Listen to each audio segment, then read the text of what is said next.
India எங்கள் தாய்நாடு, இஸ்லாம் எங்கள் வழிபாடு.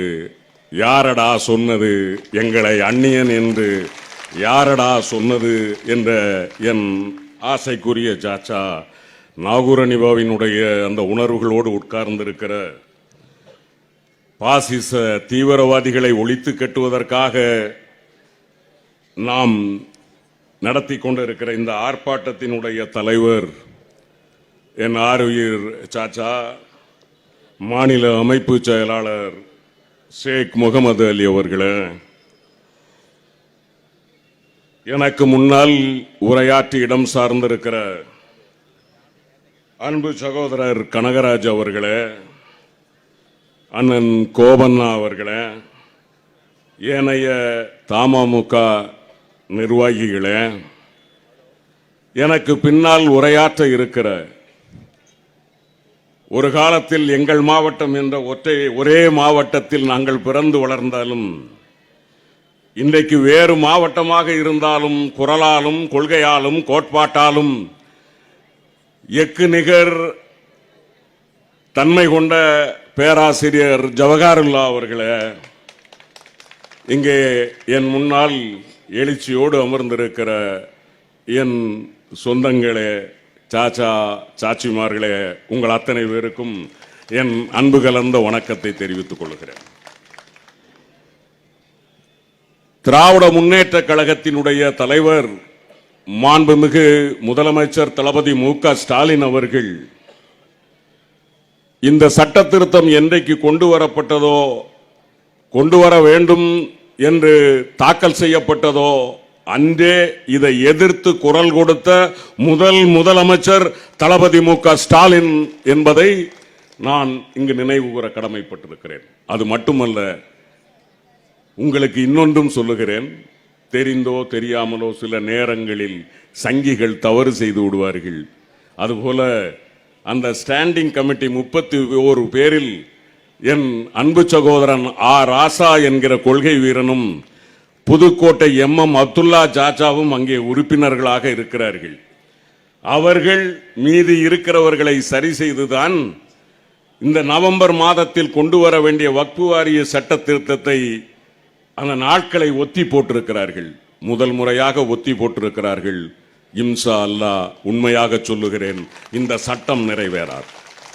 எங்கள் தலைவன் தளபதி மு.க. ஸ்டாலின் என்கிற மாபெரும் தலைவனும்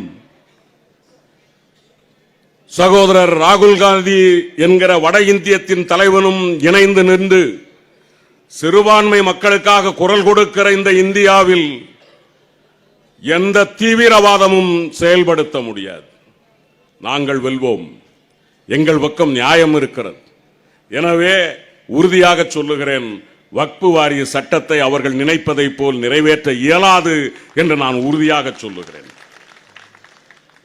பல சங்கிகள் எங்களிடம் கேட்பார்கள், நீங்கள் ஏன் இஸ்லாமியர்களோடு ஒன்றி உறவாடுகிறீர்கள்? அட பைத்தியக்காரர்களா! ஒரு வாரத்திற்கு முன்னால் அல்லது ஒரு மாதத்திற்கு முன்னால் ஒரு நடிகையோடு சேர்ந்து நீங்கள் இங்கு ஆர்ப்பாட்டம் நடத்தினீர்களே, நீங்கள் என்ன பேசியிருந்தீர்கள்? இங்கே எங்கள் சாச்சா அம்மார் நடத்துகிற இந்த ஆர்ப்பாட்டத்தின் முதல் வரியை சொல்லுகிறேன். ஓங்கி சொல்வோம், உறக்கச் சொல்வோம், ஒன்றே குலம் ஒருவனே இறைவன். 8 திசைக்கும் எடுத்து சொல்வோம், யாதும் ஊரே யாவரும் கேளிர். டே, தமிழ் மண்ணில் நாங்கள் விதைத்து கொண்டிருக்கிற விதையை உள்வாங்கி நிற்கிற என் சொந்தங்களுக்கு நாங்கள் பக்கம் இல்லை என்று சொன்னால் நாங்கள் துரோகிகள் இல்லையா? என்றைக்கும் நிற்போம், இன்றைக்கல்ல. ஆண்டாண்டு காலம் சிறுபான்மை சமூகத்தோடு திராவிட இயக்கம் கைகோர்த்துத்தான் நிற்கும். எந்த கொம்பனும் தடுக்க முடியாது. எதற்காக எதிர்க்கிறோம்? நிறைய பேச ஆசை.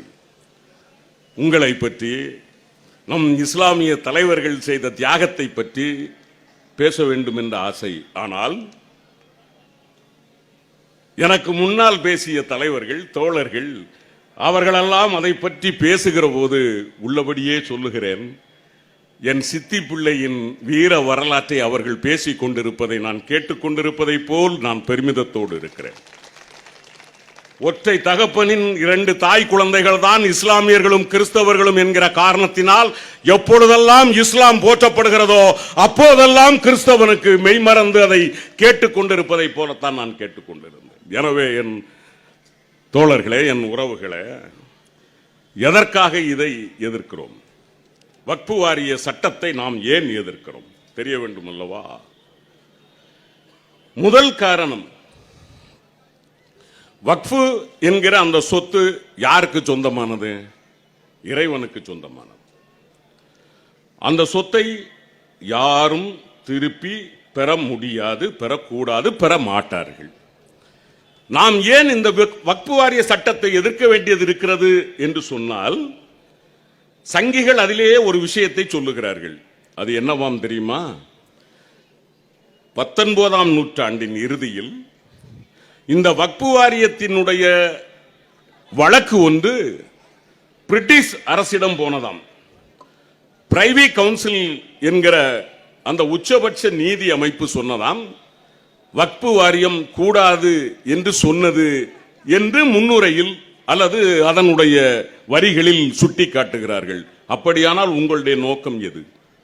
நான் கேட்கிறேன், அதே பிரைவி கவுன்சில் இறைவன் மீது சொத்து வைப்பது வக்ஃபு மட்டும் குறை என்று சொல்லவில்லை, இந்து அறநிலையத்திற்கு இருக்கிற அத்தனை சொத்துக்களையும் தான் பிரிட்டிஷ் அரசாங்கம் வேண்டாம் என்று சொன்னது.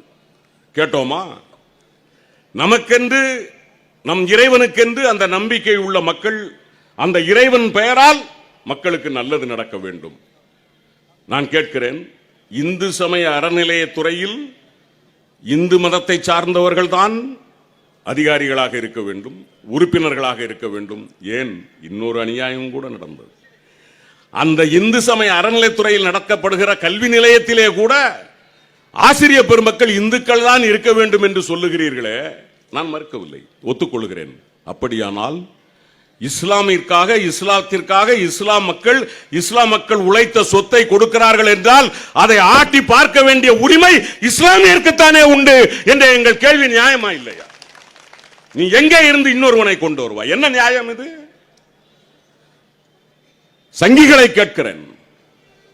இந்த நாட்டில் அரசியலமைப்பு சட்டம் என்பது எல்லோருக்கும் பொது என்று சொன்னால், ஒரு மதத்தின் மீது நம்பிக்கை உள்ளவன் இந்த இறைவனுக்காக கொடுக்கப்படுகிற காணிக்கையை அந்த மதத்தின் சார்ந்தவன் தான் ஆண்டு அனுபவிக்க முடியும் அல்லது நிர்வகிக்க முடியும் என்று சொன்னால், இஸ்லாத்திற்கு மட்டும் ஏன் வேறுபாடு என்ற நியாயமான கேள்வி எழுகிறதா இல்லையா?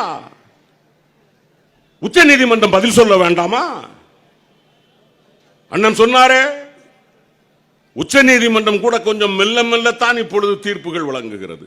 அதிலும் குறிப்பாக நீதியரசர்கள் ஓய்வு பெறுகிற ஒரு வாரத்திற்குள் தான் இப்படிப்பட்ட தீர்ப்புகள் எல்லாம் வருகிறது. எப்படித்தான் இதை எடுத்துக்கொள்வது என்று தெரியவில்லை. நான் நீதிமன்றத்தை சொல்லுகிறேன், எந்த நீதிபதிகளையும் நான் குறை சாட்டவில்லை. ஏனென்றால் நாளைக்கு வழக்கு பதிந்து விடக்கூடாது. நான் யதார்த்தத்தை பேசுகிறேன்.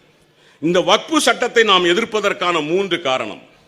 ஒன்று, இது இஸ்லாமியர்கள் இறைவனுக்காக கொடுத்தது, இதை இஸ்லாமியர்கள் தான் நிர்வகிக்க வேண்டும், அதை மாற்றுவதால் நாங்கள் எதிர்க்கிறோம். ஒன்று.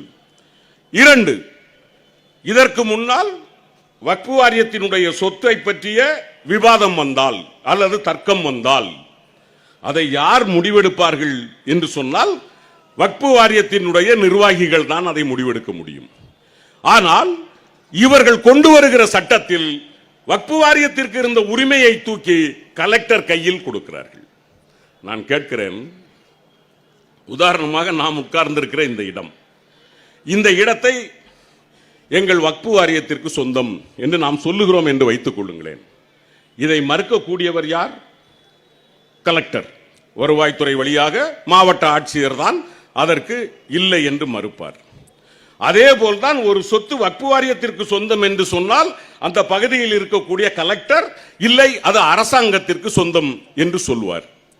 இப்பொழுது தீர்ப்பு யார் கொடுக்க வேண்டும்? இந்த 2 பேரும் இல்லாத ஒருவர் நிர்வாகத்தின்படி கொடுக்க வேண்டும். ஆனால் இந்த சட்டம் என்ன சொல்லுகிறது என்றால், கலெக்டர் எடுக்கிறது தான் முடிவு என்று சொன்னால், கலெக்டர்கள் எடுக்கிற முடிவுதான் இது என்று சொன்னால், இங்கே இருக்கிற பெரும்பான்மையான வக்ஃபு வாரிய சொத்துக்களை அரசாங்க உடைமையாக்க வேண்டும் என்றுதான் பாஜக இந்த சட்டத்தை கொண்டு வருகிறது என்று பகிரங்கமாக குற்றம் சாட்டுகிறோம். அதனால் தான் நாம் எதிர்க்கிறோம். இங்கே எங்களுக்கு எந்த காழ்ப்புணர்ச்சியும் கிடையாது. எங்களுக்கு இருக்கிற அவர்களுக்கு வேறொன்றும் இல்லை. சகோதர சகோதரிகளே, நமது முன்னோர்கள் இறைவனுக்காக கொடுத்த சொத்தில் ஏறத்தாழ 27% உத்தரப்பிரதேசத்தில் இருக்கிறது. அவர்கள் ஏன் இப்பொழுது வக்ஃப் வாரியத்தை கொண்டு வருகிறார்கள், அதிலே சட்ட திருத்தம் கொண்டு வரார்கள் என்று புரிகிறதா உங்களுக்கு? அந்த சொத்து ஏறத்தாழ இன்றைய மதிப்பில் 1.84 லட்சம் கோடி. நமது முன்னோர்கள் நமது இறைவனுக்காக, நம்மை போன்ற ஏழை எளிய மக்களுக்கு இறைவன் பெயரால் உதவி செய்வதற்காக கொடுத்த சொத்தை எப்படி ஆட்டையை போடுவது என்று புரிந்து கொண்டுதான் இந்த வக்ஃப் வாரிய சட்டத்தை கொண்டு வருகிறார்கள். அதிலும் குறிப்பாக 27% உத்தரப்பிரதேசத்தில் இருக்கிற காரணத்தினால் எங்கள் முன்னோர்கள் உழைத்த சொத்தை எடுத்து நீ இஷ்டத்திற்கு ஆட்டம் போடலாம் என்று நினைத்தால் ஆடாதடா ஆடாதடா மனிதா, ஆட்டம் போட்டா அடங்கிடுவ ஒரு நாள், மறந்து விடாது. எல்லா மனிதனுக்கும் அது உண்டு. இது ஒரு அரச பயங்கரவாதம். நான் என் சாச்சாமார்களை சாச்சிமார்களை கேட்டுக்கொள்கிறேன். நமது குணங்குடி முஸ்தபா அவர்கள் பெரியவர் சொன்னதை போல நமது பிள்ளைகளை அதிகாரப்படுத்தப்படும். அந்த அதிகாரப்படுத்துகிற போதுதான் நாம் இது போன்ற அரச பயங்கரவாதிகளிடமிருந்து நம்மை நாம் காத்துக்கொள்ள முடியும். எனவே உறுதியாக சொல்லுகிறேன், என் உறவுகளுக்கு சொல்லுகிறேன், வக்ஃப் வாரிய சட்டம் எந்த விதத்திலும், ஒருவேளை அவர்கள் பாராளுமன்றத்தில் நிறைவேற்ற நினைத்தாலும் நடக்காது. ஒருவேளை அவர்கள் ஏதேனும் செய்து நடத்தினால் கூட உச்ச நீதிமன்றத்தில் போராடியாவது இந்த வக்ஃப் வாரிய சட்டத்தை முறியடிப்போம். இந்திய ஜனநாயகத்தை காப்போம். அதற்கு திராவிட முன்னேற்ற கழக தலைவர் தளபதி மு.க. ஸ்டாலின் முன்னிற்பார் என்று வாக்குறுதி தந்த வாய்ப்பிற்கு நன்றி பாராட்டி விடைபெறுகிறேன். நன்றி, வணக்கம்.